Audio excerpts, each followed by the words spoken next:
Energy Switch is the popular point-counterpoint show where two leading experts with different perspectives discuss the most pressing energy and climate issues in the news today. Next on Energy Switch, we'll look at one of the most important questions in energy today. Could solar and wind power the world? Funding for Energy Switch was provided in part by Microsoft and the University of Texas at Austin. In part one of this discussion, we'll talk about the intermittency of weather-dependent resources, how we could back them up with dispatchable generation sources, with interconnection to other renewables, and with batteries. The challenge is creating a reliable, stable grid with the ability to serve society's needs as conventional energies have. Joining me today, Leia Guccione is the Managing Director for RMI's Carbon-Free Electricity Program, leading their research in distributed energy and batteries, and a former U.S. Navy officer. The thing we want to avoid is sort of economically inefficient levels of redundancy. And so if we're able to use excess wind and solar that doesn't need to be delivered to the grid, but instead to produce hydrogen, to charge a battery perhaps that's co-located to the facility, that redundancy is actually a feature. It's an asset that we have. With her is Robert Bryce, an energy journalist writing frequently for major publications, author of 6 books on energy, a filmmaker, and host of the Power Hungry podcast. Nuclear is being lost in this equation. And if we're seeing more extreme weather, and it appears that we are, why are we building more assets that are weather dependent? We need to be less vulnerable to extreme weather events. The solar and wind don't give us that attribute, and that's my concern. I'm Scott Tinker, and I'm an energy scientist. On this episode of Energy Switch, will solar and wind power our future? Part 1. Let's just dive right in. Can you explain the difference between intermittent and dispatchable electricity? Intermittency is when the output or aspects of the output of a generator are beyond the control of the generator operator. So the inability to control the wind, as an example, is a source of intermittency. The inability to affect whether cloud cover impedes your access to sun. The flow of a river for a hydro facility. Right. All of those things that are beyond the control of the actual generator operator are a source of intermittency. Yeah, so it's not steady and it's not controllably steady. We just don't. Correct. We don't know. Good with that? I see it the same way. To me, reliability means when I flip on the switch, the lights come on. And that's fundamental. And I think the key here is the relationship between the push for renewables and their impact on reliability. And I live in Austin. I was blacked out in February. There's no one reason why the blackouts occurred. Yeah. But when you look at where the money was spent in Texas in the years before the blackouts, almost all of it was spent on wind and solar that wasn't available at 2 a.m. on February 15th when my lights went out. Right, right. So reliability, can the operator control it? Reliability to the consumer. You know, what does dispatchable mean? Is it different?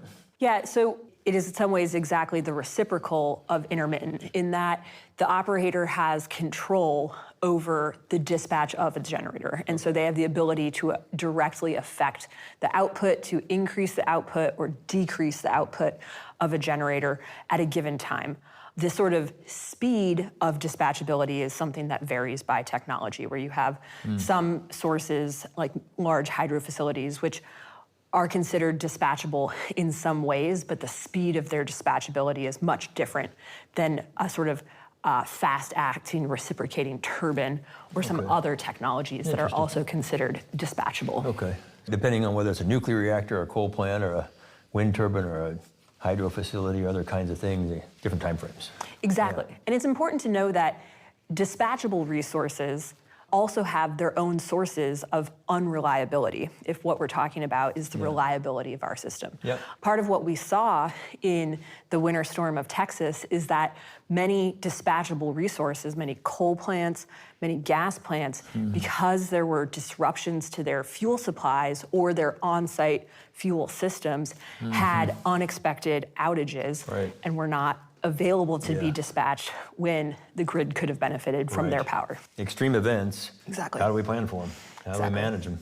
Are there studies that show we could make a renewable system, you know, not maybe 100%, but largely renewable, largely solar and wind, reliable and affordable? Are there studies that counter that? Absolutely. There's a number of studies that show that a well-planned grid system with high penetrations of renewables and with modernized operations can be run incredibly reliably. We're seeing in places like Germany, California, and Australia that the grid is operating at above 50% and on some days even above 80% levels of renewable penetration. And that system operators using modern forecasting technologies, modern grid sensing, weather forecasting, and other kinds of, and modern grid control capabilities are able to handle those high levels of renewable penetration quite seamlessly. One of the things that's common, or I should say true in almost all of these studies about whether or not a highly renewable system can be also highly reliable, is that you need to have a diversity of resources, you need to have an interconnected system, you need to have a smart system, and then you need to have modernized operating practices to support the improved reliability of that system. And diverse, interconnected, smart controls, and modern practices. Yeah. I completely disagree. I mean, I could scarcely disagree more. Where we've seen high penetration of renewables, we've also seen extraordinary increases in prices. Look at California. Not only, I mean, in this past year, blackouts in California have become an almost daily event. The price of electricity in California has gone up at a rate 7 times the average of the U.S. as a whole. Why? Because they're pushing so much renewables into the system. Renewables destabilize the grid. That's what we're seeing now in Europe. Europe is in an energy crisis that is caused in large part by a headlong rush toward renewables and underinvestment in hydrocarbons and underinvestment in nuclear. Germany, now some of the highest electricity prices in the world after their efforts to implement the Energiewende. South Australia, again, soaring electricity prices because of this effort to push too much renewables into the system too quickly. I brought one line I want to quote from because to me it's really remarkable. Ben Falk, who is the CEO, now the ex-CEO of XL Energy in March of 2021, he testified before the Senate Environment and Public Works Committee. He said at higher levels of intermittent renewables, the cost of the energy system begins to skyrocket and its reliability degrades. Now, this is from the CEO of a large utility that has pledged toward net zero. Now, why would he say that in testimony before the Senate if it wasn't true? I have solar panels on the roof of my house. Renewables have a place, but what we're already seeing around the world is that as renewables increase their percentage of the share of generation, they're destabilizing the grid and increasing costs. Yeah, I would take issue with that, Robert, because when we look at, if we take just in the last 12 months alone, the most significant major blackout events that we've seen here in the United States and also to a certain degree in other major modern grids like Europe, and we start to do what we would call a root cause analysis of the failures on the system, all of them have actually been more so attributed to failures in the fossil generators underperforming or disruptions in the fossil fuel supply. So if we take caused by what? By a variety of factors. Right now, what we're seeing play out in Europe is disruptions in the price and availability of coal, oil, and gas, and that's causing major disruptions. So fuel supply issues. You're having fuel supply issues. When you look at some of the blackouts and brownouts that occurred in California, it was because of underperformance and failures of gas generators that happened to coincide with climatic events, so very significant heat events at the same time. And these dispatchable resources, in particular the gas generators, weren't available to perform as the system operators had planned for them. Similar things happened when you look at the winter storm that affected Texas. They had slightly below average performance from the wind and solar on the system, but significantly below average performance from the coal, nuclear, and gas plants. I know the data there in the blackout time, certainly everything went down from Feb 15 for several days. I think important though, prior to that, for the week from Feb 7 to Valentine's Day, actually natural gas was the only thing that rose day on day, almost 70% of its normal demand in the winter. But you looked where it fell, it was actually higher than a normal winter. Yeah. So I think that the timing matters of things too as we look at grid stability. The timing matters a lot. And the problem with renewables is that they will produce energy when energy isn't in high demand. And that's exactly what we saw at 2 a.m. on February 15th of 2021 when my lights went out. I live in central Austin. They stayed off for 45 hours. Well, the amount of power available at that moment was effectively zero. All that wind and solar went to Cancun with Ted Cruz. It just wasn't available. Well, so this idea that the thermal generation is to blame, no. What were the assets that performed best during Winter Storm Uri? It was the assets that had fuel on site. It was the coal and nuclear plants. So when you look at that, you mentioned the days before the blackout. Wind did great on about January 31st when it was a nice day, and wind even backs out natural gas, even backs out some coal. But it was completely unavailable at the moment of crisis, and that's the critical issue for reliability.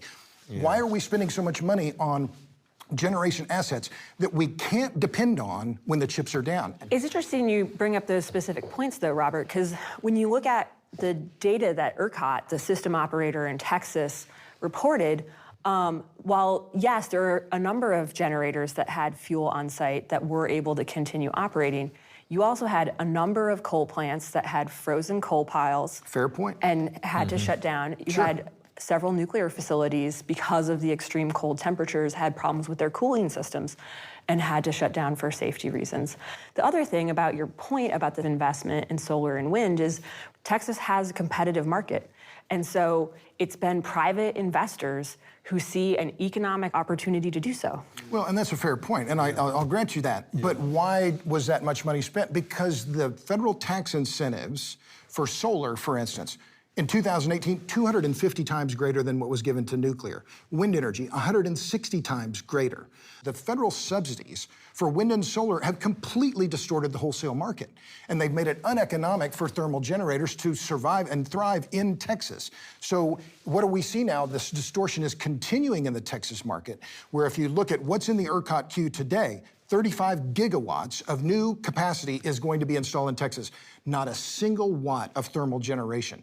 25 gigawatts of solar and 11 gigawatts of wind, all driven by tax incentives, none of it driven by the need for resilience and reliability, and that's a problem. Well, and I would say that actually gets to a market flaw in Texas. Absolutely. That's undervaluing the value of resilience and reliability in the market products. I completely agree. And that's where, if we want to have these highly renewable, low carbon, and reliable grid systems in the future, we not only need different and a diversity of technologies, but we're going to need new market structures with new market rules that are ready to create the right financial incentives for these resources to be built in the places we need them to be built, operated in a way that supports both the financial interests behind them, but the performance of the grid. Sure. Well, and I'll agree with most of what you said, except for the renewable part. And what I don't understand is why there's this emphasis that it has to be renewable. Nuclear is being lost in this equation. And if we're seeing more extreme weather, and it appears that we are, why are we building more assets that are weather dependent? We need to be less vulnerable to extreme weather events. The solar and wind don't give us that attribute, and that's my concern. Over the long term is that we're losing this focus on resilience and reliability, and this should be a top concern for policymakers all over this country, and unfortunately it's not. You mentioned diversity. You both have. That's both in the fuels and diversity in the kinds of equipment, resilient, affordable equipment. Yeah. We're talking about solar and wind, and we know there's clouds and there's night and things, so there are times when they're not working and you need something else. Redundant. You know, if it's a grid that has to meet a certain amount of demand and it's there, then you have to have something else there when they're not there. So how do we deal with that? What are the options for redundancy? How do we, or whatever word you want to use for that, backup? How do we do that? What does that look like? Well, I'll just give one quick point right here, which is that, you know, as I said, renewables have a place, but the fundamental problem when you try and build a renewable system that is all renewable or almost all renewable is the scale of the system. You have to overbuild it to such a massive scale that you can't do it. So, you know, we talked about the idea of models, and some models show this can be done. Well, you look at some of these models, and like one that was put forward by Mark Jacobson that has been thoroughly debunked, but it requires 5.5 terawatts of installed capacity. The U.S. today has about 1.1 terawatt, 1,100 gigawatts of installed capacity. So 5 times? 5 times the existing overall size of the grid in the United States today. So that one's debunked, but are there other ones that are less than that? Or you look at the solar study that the Biden administration put out a few months ago, calling to get to 40% renewables, or 40% solar, 1.6 terawatts just of solar. Well, I mean, this is a massive overbuild. Where are you going to put it? How are you going to connect it? How are you going to pay for it? All of these things are interconnected. But this need for resilience and reliability, but we have to be careful that we don't design a system that requires so much steel, so much copper, so much polysilicon, neodymium, lanthanum, all these other things that it overwhelms the ability of the consumers to pay for it. So the reliability, resilience, affordability all come together around the scale of the grid and how it's designed. There is this conversation of redundancy and backup, and diversity really. In addition to backing up with more wind and solar, what are the options? What do we bring to the table? Absolutely. Yeah. First off, I would say our current system actually already has a lot of redundancy, and that's by design. So the North American Electric Reliability Council, also known as NERC, actually has recommended standards for what's called resource adequacy or reserve margin. Okay. And so in most of the country, that reserve margin is expected to be maintained between 15 and 25%.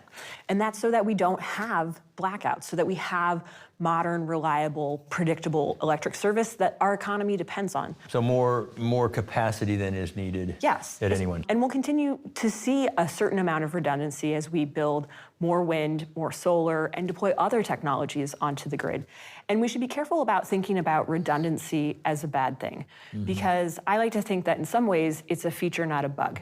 The thing we want to avoid is sort of economically inefficient levels of redundancy. And so if we're able to use excess wind and solar that doesn't need to be delivered to the grid, but instead to produce hydrogen, to charge a battery perhaps that's co-located to the facility, right, that redundancy is actually a feature. It's an asset that we have. Other things, though, that we can use in the system to help us avoid redundancy are things like, one, diversity. You know, the sun has the shining of the sun has a very predictable pattern that has existed as long as the Earth has existed. You know, now whether or not the clouds will impede access to the sun, that's less predictable. Wind also has patterns, but one of the things that we know is that by designing an interconnected system or having a diversity of resources so that maybe when the sun's not shining, but the wind is blowing, we still have power.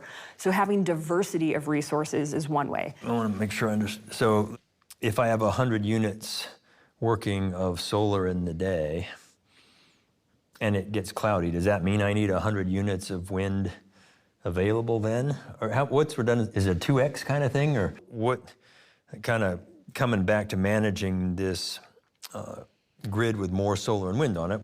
Am I back to natural gas load following plants, or what? Something that has to come on quick and go off. What do we do? I've talked to some solar and wind folks. They don't want any natural gas on the planet. Others are a lot more. Yeah, we're going to need some load following plants for a long time to manage that. Where are we on that? I would say from the research that RMI, the organization I work for, does, we don't need any new natural gas plants. That being said, we don't want to get rid of the gas plants we have in many instances. We just want to run them a lot less and look at how we can run them or add sort of either a carbon reducing or an emissions capturing technology. How do you see that? Well, here's my take on natural gas, and I've said this for more than a decade. Where should we be going? Natural gas and nuclear. These are the lower or zero carbon sources that we can deploy at scale. The resources and the technologies are well developed, and they have small footprints. So this idea that we don't need any more gas plants, well, that's not the case here in Texas, where we're seeing a lot of population growth. You're seeing population growth in Colorado. You're going to need more thermal generation to assure a reliable grid. Right. So what are the challenges or the pros and cons really of utility scale batteries? Where are we on on batteries, you know? Yeah. So right now, the bulk of the global battery market, it is batteries for vehicle applications. You still see a lot of innovation in personal electronics, which is what actually jump-started the battery industry. Right. But now the global automaking is what's driving the battery market. And so batteries for distributed applications on the grid, so that power wall you might want to put in your home, or that backup battery system for a building, that, and then also what you call utility scale. There's still, less than a quarter of the total global battery market. So that, in some ways, that is, for utility scale battery applications, a challenge in and of itself, because LG Chem and the other people who are making the batteries, their attention is on the auto sector. The other challenge for utility scale is that you still have a lot of diversity of chemistries, technologies, and configurations that you're seeing. There's no clear winner in the utility scale battery technology space right now.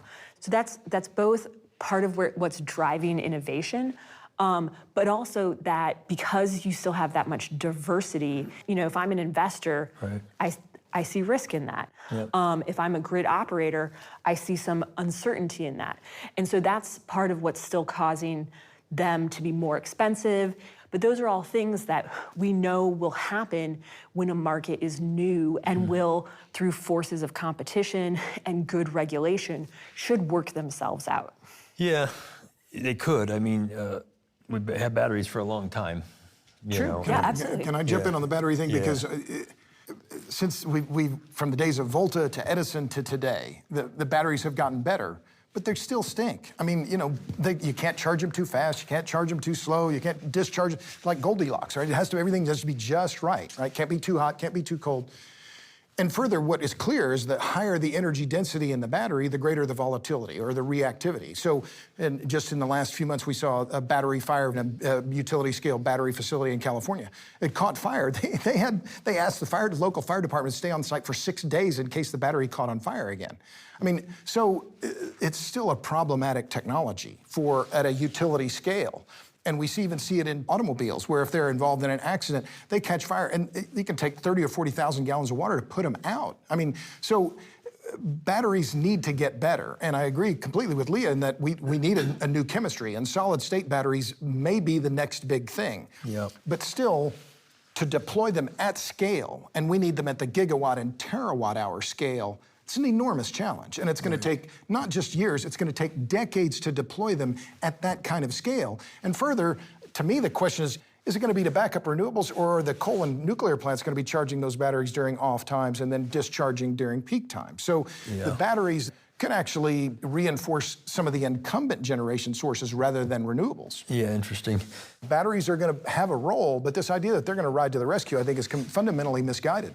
So in a time frame, if climate is a driver and we have a certain amount of time, we got to do things faster than that. One of the things that I think helps that we haven't talked about is an over-reliance on energy. I want to be careful about overusing the Texas example, but there's a tremendous amount we can do with improving what we call the demand side of our energy needs. Less than a third of buildings in Texas are considered to be built to sort of modern 1990s plus efficiency standards. Insulation, windows. Building envelope, the plug loads and appliances within the buildings. So just wasting energy exactly. that you could save Yeah. and do the same thing. And so some building energy professionals in Texas looked at, as an example, the difference between a 1960s house that had been retrofitted to best available efficiency technologies, and then a very similar 1960s vintage home that hadn't. The home that had been retrofitted, even though it lost power, it maintained an interior temperature in the mid-50s for the entire duration of the winter storm when they were without power. Whereas the building that hadn't been insulated and retrofitted, it was down to in the 30s or the 20s within 12 hours of losing power. Yeah. And so there's a lot of opportunity for us to improve in our building stock and use the demand side of the electricity system as a resource in and of itself. Right. Solar and wind are intermittent, They don't produce electricity when there's no sun or wind, so they need redundant backup, usually from dispatchable sources like natural gas. But even those aren't always dependable in extreme weather. Robert says solar and wind destabilize the grid and make electricity more expensive. Leia says that to make a largely renewable system reliable, we need some combination of a smart, interconnected grid, diverse resources, and modernized operating practices. Those aren't easy or cheap, and our initial experiences with them have been less than ideal. Battery solutions have been focused on the transportation sector. Grid-scale batteries have challenges of competing chemistries and safety. Both guests agreed we have not focused enough on resilience in the system. We'll hear more from them on part 2 of Could Solar and Wind Power Our Future? Energy Switch is executive produced by Scott Tinker and produced and directed by Harry Lynch. Sophie Byard is the assistant producer and researcher. Editors are Ginny Patrick, Yusef Swachina, and Jackie Kunzler. Matt Aslanian does the sound. Energy Switch is produced by Arcos Films for the Switch Energy Alliance with support from Microsoft and the University of Texas at Austin.